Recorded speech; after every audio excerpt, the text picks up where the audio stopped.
vie ekomi na suka nayebi te nakende wapi.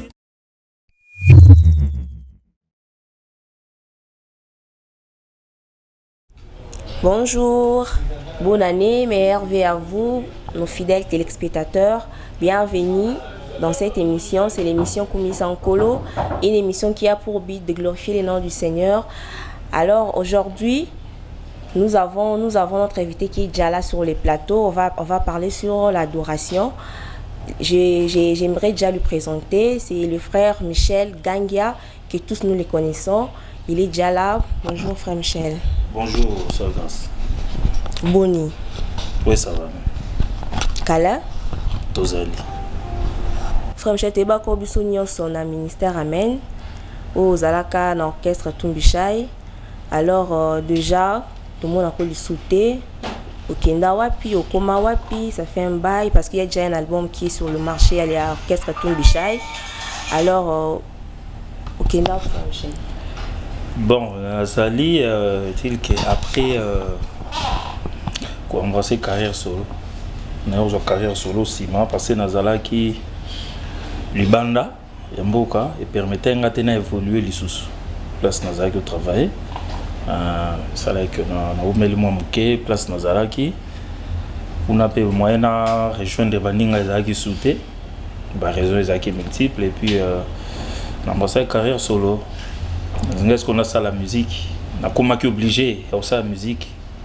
Ngamoko na bande comme susu pas accompagner nga to avancer na bango. Donc le quoi Nazala qui na église té Nazaki pe na groupe té, il fallait quand même pe na ça quelque chose pour na rotika don. On zamba pe singate et kulendenga. Donc yango moni moi absent sur le terrain et puis na mboka med si là Nazaki déjà na mboka na zonga déjà. Mais le quoi Nazala na produit té moi na bima na tambol suna ba télé ba radio za qui souté. Donc c'était ça la raison. D'accord frère Michel. Frère Michel, l'autre la adoration. Déjà en tant que chrétien, comment pouvez-vous donner la signification de l'adoration? Comme chrétien, l'adoration c'est un mot français aussi. D'abord s'il faut définir ça c'est la manière dont quelqu'un peut se prosterner devant un être supérieur à lui. Donc se prosterner, lingi kolobake muto yo azo reconnaître suprématie. Ya mutu moko azali boso na ye pe azo to saye se prosterner donc ezaka na basine ya prosternation mingi ezaka kufukama mutu wana ofukama devant mutu wana. C'est ça l'adoration. Siko pona nga mwana nzambe il y a qu'un être suprême azaka moko. Oyo sengeli nga na élevé oyo sengeli nga na se prosterner boso na ye. C'est Jésus-Christ. Nzambe oyo bikisinga nzambe oyo alingaki kokomisanga kolongolanga esika nazalaki kopesanga une nouvelle vie. Alors cela veut dire que adoration elingi koloba tanga naza ko reconnaître seigneurie na ye nazoloba na ye oyo azali pona ngai nazoloba na nzambe wana oyo aza être supérieur na makambo nanga nyonso na vie nanga na souffle na ba acte nanga na makambo nanga nyonso avant nga na sala na yebi ke mutu apesanga être pe mouvement ezakaka ye so mutu apesinga likabo koyemba ezaye so mutu apesinga likabo koluka kosala to loko moko songolo ezaye. Donc être wana zo mériter nga na se prosterner liboso na ye sikoyo ngai naza konguma mela kaka nzambe oyo alepo na nga aleki banzambe nyonso po mutu na se na moyo aza nzambe na ye eza pe na bato bafuka melaka bato na bango mais nga na yebi kaka nzambe esengeli banguma mela eza Yesu Masia. Donc pour moi l'adoration c'est ça, c'est se prosterner eza konguma mela ko sanjo la moto oyo aza supérieur iko bomoyina yo ko pesa ye oyo yazali asengeli nango pona bomoyina. C'est ça pour moi. D'accord Michel. Et quelle est son importance?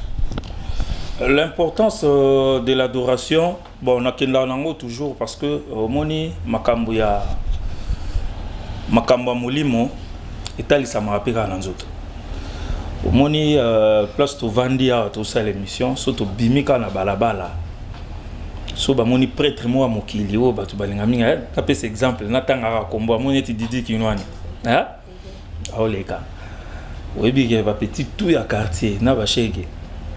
na bato pe ya bien o balinga babeta matolo bando belela ete réseau yonde kinwani fumwa diama boye ha tant ba obelela ye na sur ndenge biso to yebeli masolo ezara isenga era telema po makambo azoka na lito ino esala ye bien ke bato ba otianga ne sika na ngai na zara po na bango a libérer. Parce que l'importance et l'adoration la vie à Moutezani, quand tu reconnais la suprématie, quand tu reconnais la divinité de ces dieux là de Jésus-Christ na vie na yo, oza kongu mamela yo, ozo epse oya za opesa place na ye na bomo ina yo. Directement yeba ke nzambe wana lisu na lito ina ende Bible lobi ke lito ina ye. Yo kakakaka. Nzamba za lito ya okufate. Nzambe lito ina ye za pona kuyoka ba prière, lito ina za pona kuyoka adoration. Tina ya sauver la biso, tina ya bikisa biso pe, eza poto rendre culte, poto kumisa eto sanjole. To la sape na mokili qu'il est Dieu au-dessus de tout. Donc important c'est adoration na vie na ngai. Ngana woloba na ngai, mais na vie ya ba na Nzambe nyonso, eza que quand nous faisons ça, Dieu se tourne son regard vers nous. Et puis makambo mingi otozaki nango ekotsa biso na intimité na Nzambe. Tant vous aurez adoré Nzambe, vous allez pousser yo au côté d'intimité na Nzambe, Nzamba kipe makambo na yo. Nzamba yoka yo, Nzamba changer cours ya vie na yo. Nzamba changer makambo nyonso ya domaine ya vie na yo. Nzamba pesa yo o yo tamsu yo kana kite et sa grâce va couler dans ta vie. C'est ça l'importance de l'adoration. Ok, Frère Michel, et quelle est la meilleure façon d'adorer Dieu? La meilleure façon d'adorer Dieu, ça dépend d'une personne à une autre. Voilà, donc netinga boye meilleure façon d'anga adorer Nzambe ezara mingi na nzembo. Mutu mususu pe meilleure façon ya adorer Nzambe ezata mso akomaka ba livre expression na suka na mutema na ye akomi ba distribuer batu batangi.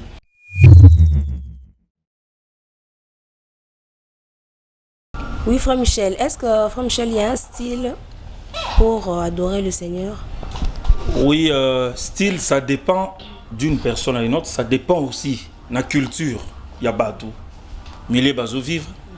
Bakoki ko adapter style ya baningam susu eza bien payé. Mais pour na style penda ngai soki ezalaki ke ngana yebisa bateau, na yebisa bateau ke mutu nyonso. Na culture wazana ngo, na repeso exemple neti na tamboli mwa mingi na mboka ba pygmée. Soko zu pygmée okyo lo banzambe. Ayebi Nzambe. Soko lobi adorer Nzambe na nzembo. Ko adorer na rythme ni. Kana rythme na bango ya betara. Soko zu pe na mongo penza uti na mboka badali kuna nini na babenga ngo nini. Na bokungu ikela. Bo lobi na mongo ya ndenge wana pena na bite soko na pesa ba mongo so na lobi na ye adorer Nzambe na style la musique. Aobetelo kana ni babenga ngo nini. Bagoya ba style babenga ngo nini o bakota boya. Te kutanga bakomo msupe style na bango wana o bokechwa betaka ba so de so ba betaka ba mabele liste ba za beta, c'est ça leur style. Donc pour nanga style pende za nango et ça c'est un faux débat. So batu balobi que c'est un style moko pour nanga là na éviter pour un américain soka lobi adorer Nzamba adorer na style na bango ba betaka ba rock ba za na ba biloke belé ba sala. Donc netinga pe boy so na adorer Nzamba na rumba ça va. Mais air moko komaka que na atmosphère moko boy senga rapé style moko boy père moko bope ça va tout ça te que tam sou bat ba concentrer bazo méditer oyo ko adorer Nzambe na sebe na makasi non et ko yipe ko déconcentrer moto. Ça dépend aussi ya million de na lobaki place bat bazali na circonstances où vous allez liper. Ça peut faire ça. D'accord, on peut déjà souffler avec une chanson d'adoration. Ouais, ça va. Pas de problème.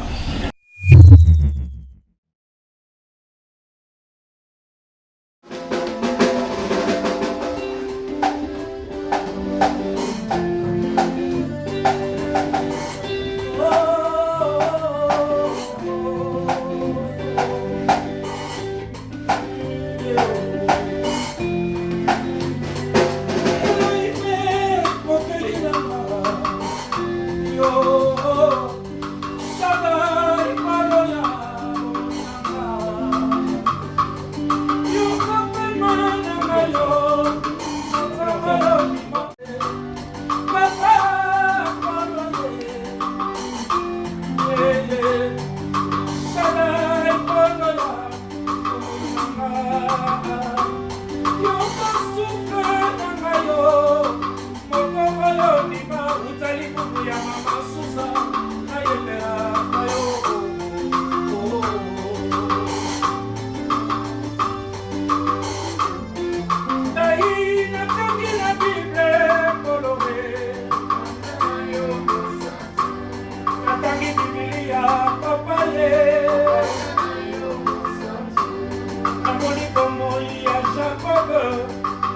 Obengaki na yo butu mobimba, obukaki ye kolo, obambolaki ye kombo, ibomeli na malelo yo, papa buka pema. Pesanga kombo ya sika, kote mokolo yango, obenganga na kombo ya eternite, obatuba ye bakate, obenganga lokola, obengaki na ndoto na se ya koki, netigo kote, mwana shila setebe, amashia, lomwana kome kitepelama, okuseto mulaye, monene tomokeo, nasala pepe tomoilo, ayeni mase amedero, amaloba ya mokeli, isoko ni mase amedero, amaloba ya mokeli, nataki na bibe koloye, nabana yo mosantu, namoni bomoi ya sol de tasse, nasela ya damase, obonaki ye misoro, obambalaki ye kombo, ibogeli nanga belolo, papa okolanga biso ya molimo, pesanga kombo ya sika, kote mokolo yango, obenganga na kombo ya eternite, oyo bakoka yebaka te, benganga lokola, obengaki na ndoto mokolo yango, mosali babeki, na mabele ya papa na maboko na yongo, esala babete oyo olingi, okuseto molai ye, apotre to pasteur, elali kabana suwa selo yeko, ayinaki mase mabendeo, amaloba ya mokeli, isokaki mase amendeo, amaloba ya mokeli, oh, bukanga yo, naliki nakokana na yo lolelo elakila nzoto, komeko na yo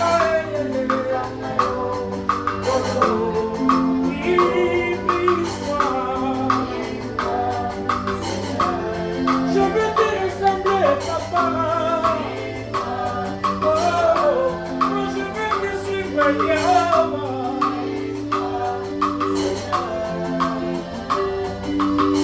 quand je serai devant les portes de la ville et que je verrai de bouffées d'anges qui viennent et me montreront toutes les rives pavées d'or. Moi je leur dirai, tout cela c'est bon, mais montrez-moi celui qui mourit pour moi.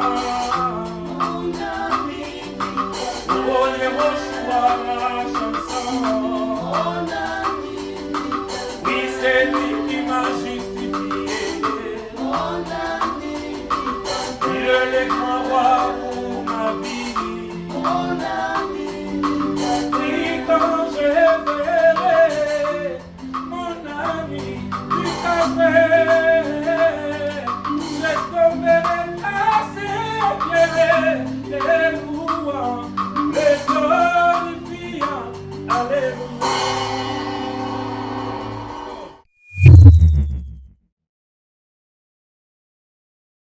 Si je fais ça et que j'ai réussi dans le domaine de la vie, c'est parce que Nzamba a fait ça, c'est parce que Dieu m'a accompagné.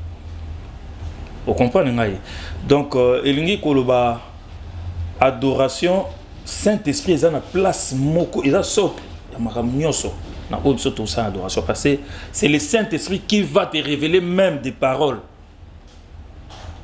Yakoloba. Pour Balobawana et toucher mon thème. Au fait, Dieu, il est mon metteur en scène. Il aime l'adoration. Il est mon copé à quitter sous forme à Saint-Esprit, à côté de la Katinayo, à Tieyo Posa. Il y a quoi d'oré à Tieyo Pe Maloba. Ça dépend d'une personne à une autre. Mais l'adoration est à base. Il y a un Saint-Esprit est à base. Il y a adoration. Si tu n'as pas le Saint-Esprit, tu ne peux pas adorer Dieu. Si tu n'as pas le Saint-Esprit, on va adorer Penzambe Malamute. Si tu n'as pas le Saint-Esprit, au kozala pe malobanayo que ça agréable était passé malobanayo, ils ont un apte, ils ont un fondement, ils ont une linguité, ils ont un goûter. Donc Saint-Esprit est la base. Est-ce qu'il y a une différence entre l'adoration et la louange? Maintenant, il y a vraiment une différence. Mais des fois, il y a que l'adoration, c'est quand quelqu'un reconnaît la suprématie. Tandis que dans la louange,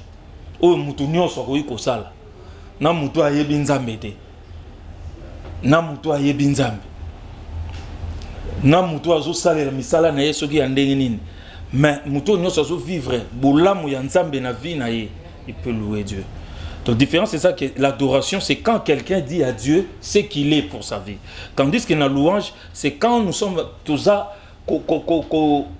vanter ba merveille ba bienfait ya nzambe pour na bomo na biso.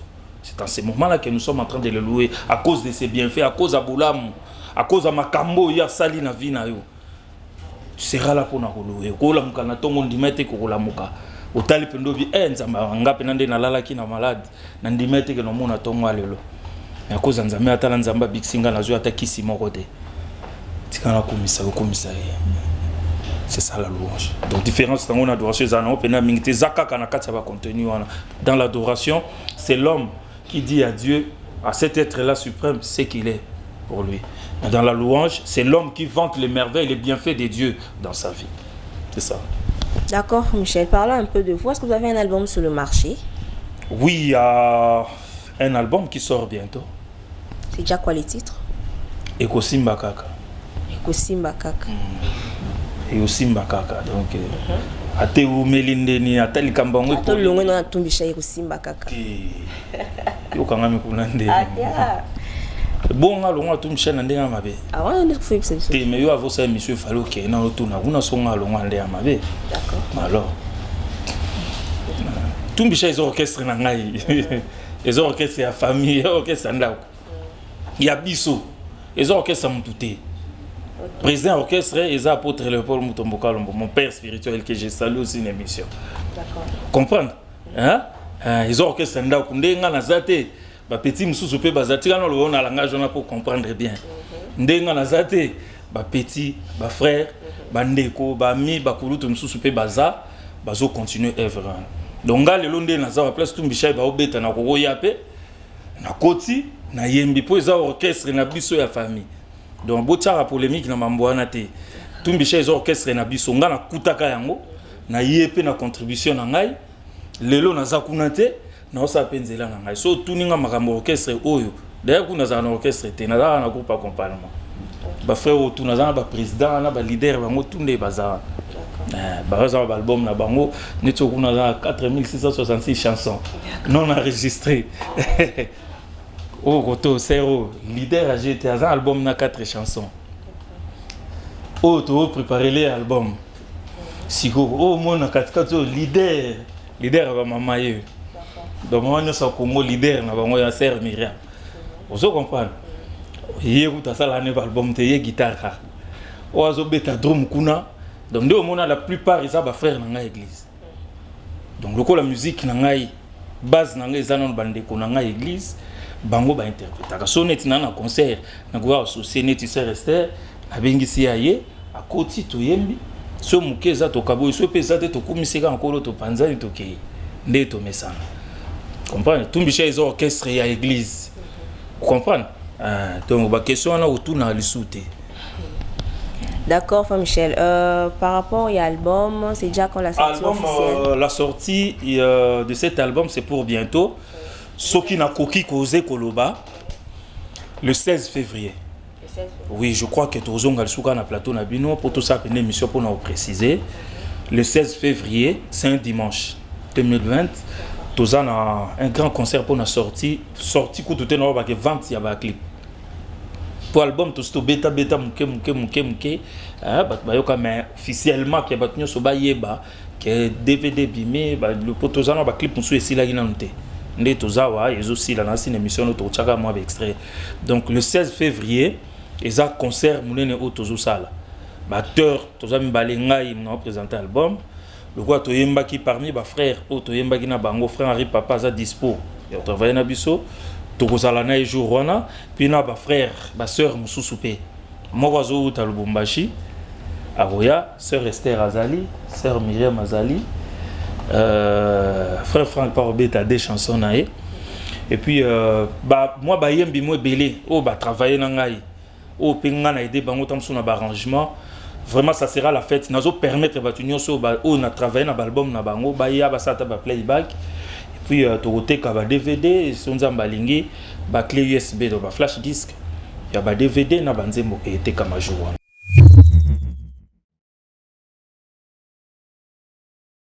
Frère Michel, par rapport à votre carrière musicale, est-ce que aussi Bimisi Bana ou bien Bon. Kobimisa bana c'est trop dire. Ngai na beti pena musique mingi. Ti lelo na beta musique mingi à église. Église cela veut dire que naza musicien chante mingi. Na ba culte église na ngai. Mais mukete so naza na église na ngate, c'est pour aller servir Dieu na église mususu ko contribuer ta mususu ko apporter bango tonus to baza pena na groupe à musique na no kembité na ko ke na sali bango. Mais il y a des frères mususu par correspondance musupe ba kondi ma musupe ba ko boya na bango tam musupe na otanga e boyelo bia boyi na e mais bazali bato pe mususu lelo ba oyemba penda ke so yo ki olobi ke non au frère Michel bazali mais bana pe bazali neti na grande famille na nga esika bongola mutema tina ndenge na zalelo ezana baleki o nga na yebi ke soka usa eloko na yebi ke loko azo salo ezanga en miniature neti frère wana o azabuna frère Franck Azaleki Leki pena na makambo nyonso il chante aussi c'est un serviteur de Dieu azana bilo mususu ko sali na yebi ke o azo salo ezangai ata ya ndimité vous comprenez d'accord voilà ata ya ndimité bon les akapenda pas si pona ngana zo mutuna yebi ke salabu poko maneti ngai bango bayebi na yaka mingi nga na ye to telemi to yemi na oyebi saka bango tam suna musika comme salabu mais bango mona mayele mutu ye moko aoyeba ke non loko wana frère grand frère asalaki boye loko wana frère asalaki boye na mekango nga siko ta na ovanda nga na pesa bango tam sur 10 na pesa bango mingi ba 3 pona bazata ba yemi ndenge na yebisa ka bango te loko wana bosali neti ye nyoso nga na za ko sala na ministère amen nyoso na za église yekuta bati suna mususu lelo il chante aosa la son ya obeta suna santé donc ngabna nazaki koyemba na likambo instrument donc il faut na zota linyuka na nikango samedi baninga bate na niki babafle na sukoli instrument so problème avec instrument zato babengi ingénieur mo technicien moko za mayela mambo instrument soka ye nga il faut na za toujours plus près na ye siko loko na ye pas en bon na ebite so azwango pana mais na sira e pana ngai siko ya bakisi azote ya pe azo interpréter pe donc ça va nani susu espoir ye ya interpréter mingi Michel Bankenda yete yengate Serafo Seroyo na mona ga ina caractère basé belé misusu bazana poto misusu bazana Angola Souba en France, Moko Nazaki n'a Trésor. Trésor n'était pas un bon chanteur, mais Trésor a un esprit. Place un bon chanteur, Bazali, a un esprit, il a dirigé Pébino. Ça c'est moi. On a un esprit musical, un esprit. On a un place na Vandi, Mbasso Nathalie Culte, son a Epsi Bino Nabi, Tobé Kanzem Hotel. Ce qui nous aime, c'est 1 million batouté, c'est que ça l'okuta. Sur 100%, 90%. Oh na sala et salara qui kendara bien à culte. Moi no ya mkeo. Hier na découvert déjà zoyemba na 5 ans. 5 ans. Na sengara papa na. Il y a un peu de moi aussi. Na katinae. Ce qui tamsu na timbre vocal te. Mais na mayele o osaka na musique un jour. Faut ba découvrir hier.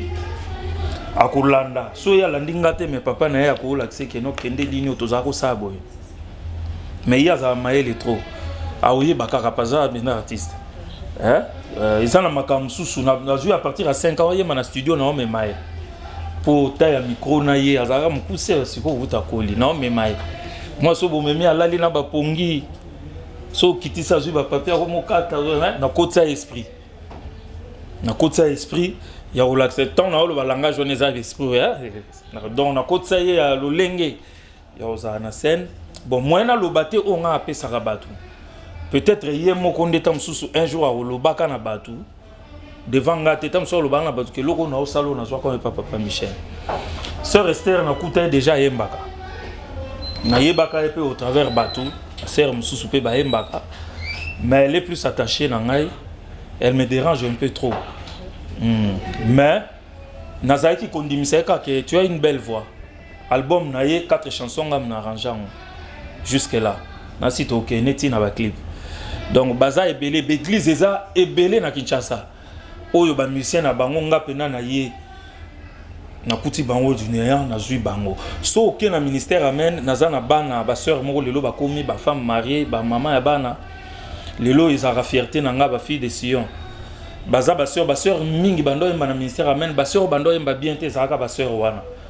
mais to passa ba tamoko na bango impossible et puis ba komaki incontournable na kati ya culte tu ba sœur mususu baye bango ba komaki lokola bazo encadrer bande ko mususu to zaki soto répéter na ba fille de Sion quand nde to vandi bo soto bando répéter il faut effusion Saint-Esprit salema o va parler langue bandi koto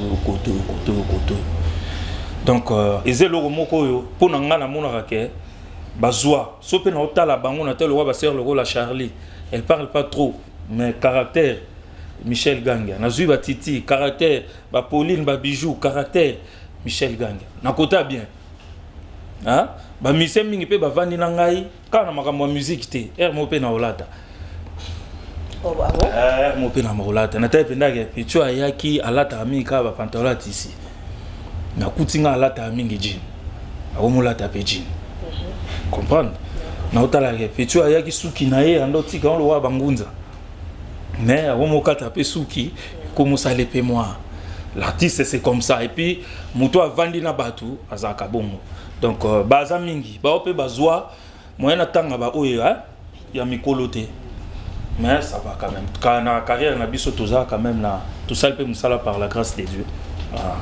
D'accord, frère Michel, comment est-ce que vous entretenez votre relation par naba artiste musicien mususu?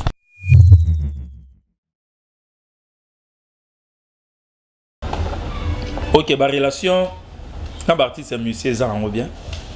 Nazara bien. Naba tunga pe na mutu. Na roza na berreur, na roza ba fayi nanga. O tamsu pe baninga ba ro supporter. Baninga pe bazana o ya bango, o nga pe na ro supporter.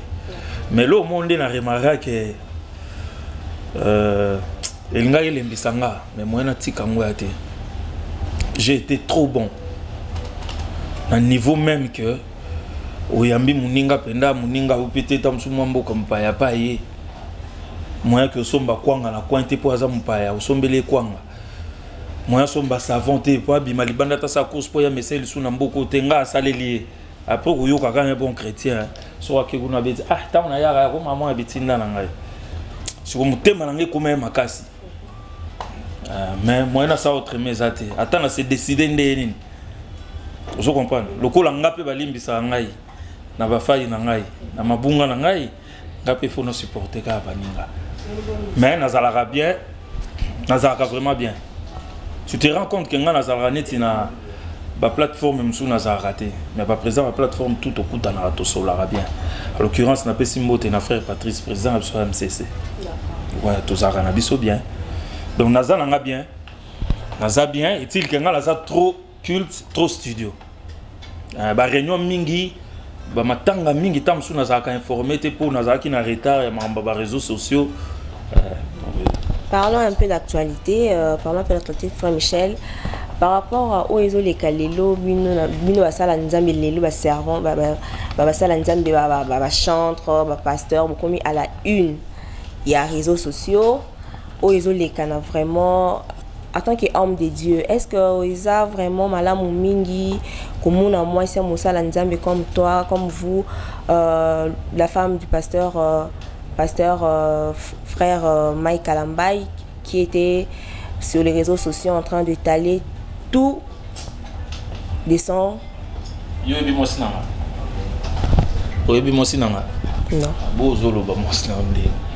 Yobi Mosnanga, tu retournes la question. Rappelons-nous en question. Oui. Peut-être aux amours à Mouké. Yobi Mosnanga Lombo Maquette. Franco. Oza guitariste Mouko que Jazo. Yobi Mosnanga. C'est que moi je peux dire dans le lobby dans Oyo lo banate lo nga na ko lo bakara ke mon ba réseaux sociaux nga so na rota la bande ko nga ina ibsa bango omoni famille na yo eza yo bana mwasi na yo les gens ont plus besoin ya makabo nzamba pesi yo moko na yo moko tozo ka ba famille na biso to bomba kamo c'est-à-dire que so toza na ba problème ce qui n'a été là, moi, si n'a mingi te na ba lieu public, et ça peut passer. Vous comprenez? Babitumba msu tozo zwape makamu na biso msusu ya privé ya bomba na ndako. Tozo ya na ngoli bosa bato.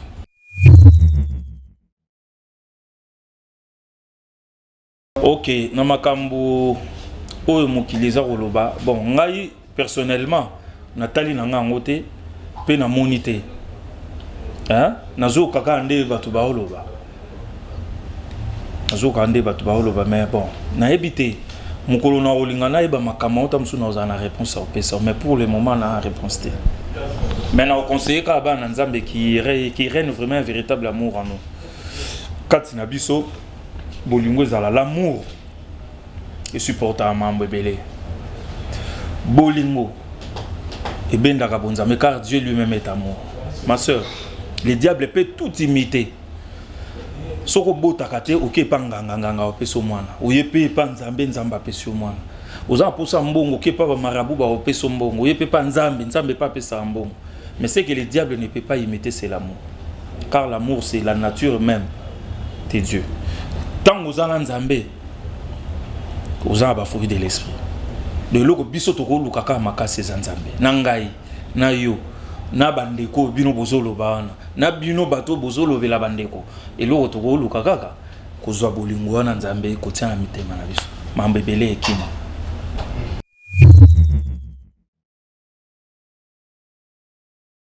Merci beaucoup Frère Michel, vu que nous sommes presque arrivés à la fin de notre émission. En fait, un mot de la fin ou un contact, on va contacter pour la production et tout. Bon, pour la production Tozali il y a le communiqué le bosso na ropé ça annonce et ça il y a concert aux ans les 16 et ça concert au titre un grand concert et ko Simba kaka donc mutunyo so amona makamuna e na bané passé et Simba kate to biga ne oyo ko banda na mboka Congo ko banda na sommet tina se biso nyonso tozaka na phrase moko e Simba kaka donc ensemble na Yesu et Simba kaka. Donc concert wana to bengisi aux ala politiciens, aux ala commerçants, aux ala pasteurs, aux ala nani. Mingi na olba na bateau na beta na l'église na bango. C'est le temps penga pe na ozela pe, boya pe ko soutenir biso. Ko somba ta CD moko. O somba ta billet ya batumi balo ye na bango jour wana to kutana. Na asir bokozwa adresse. Peut-être beaucoup na ngona ba bande filante ba ko manaser. Na bémission peut tout ça là na yo kaka pour nous préciser pour to yo lo bara marambo to le bagi à thème mais sur l'album to kota na ba détail donc tous en a besoin na bino tous en a besoin soutien na bino contact moi plus 243 90 74 046 95 soko bengi ezana normal ezana ba appel mususu ba WhatsApp bani orozwanga to solo là mais nazo bengi saka bino mingi les 16. Pourquoi vous avez un numéro dans Facebook sur le communiqué Michel Ganga au monde commis soit un numéro ya émission na yo so bazui bino boye bandeni bo passer ngai batu wana donc mot de la fin na ngaka yango wana soki na onyo so to lobi awa quelque part et sengela ki to lobi lo moko te bolimbisi biso mais place to lobi bien bo simbango biso na bino ensemble to marché mais ko bossa na te na 2020 et Simba Kaka.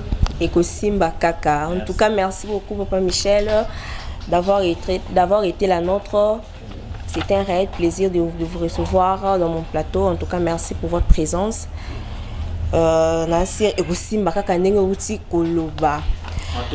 Chers téléspectateurs, merci de nous avoir suivis. C'était là l'émission Koumi Sankolo, accompagnée de Papa Michel Gangia, artiste musicien chrétien.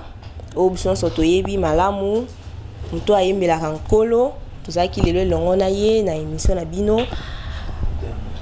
Merci beaucoup na balandi nyonso o balandi biso na tout au long émission.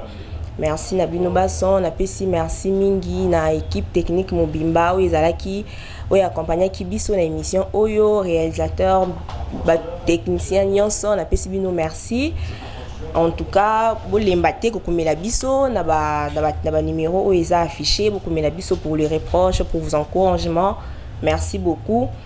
Quant à moi, je vous dis au revoir, à la prochaine édition. Bye. Bye bye.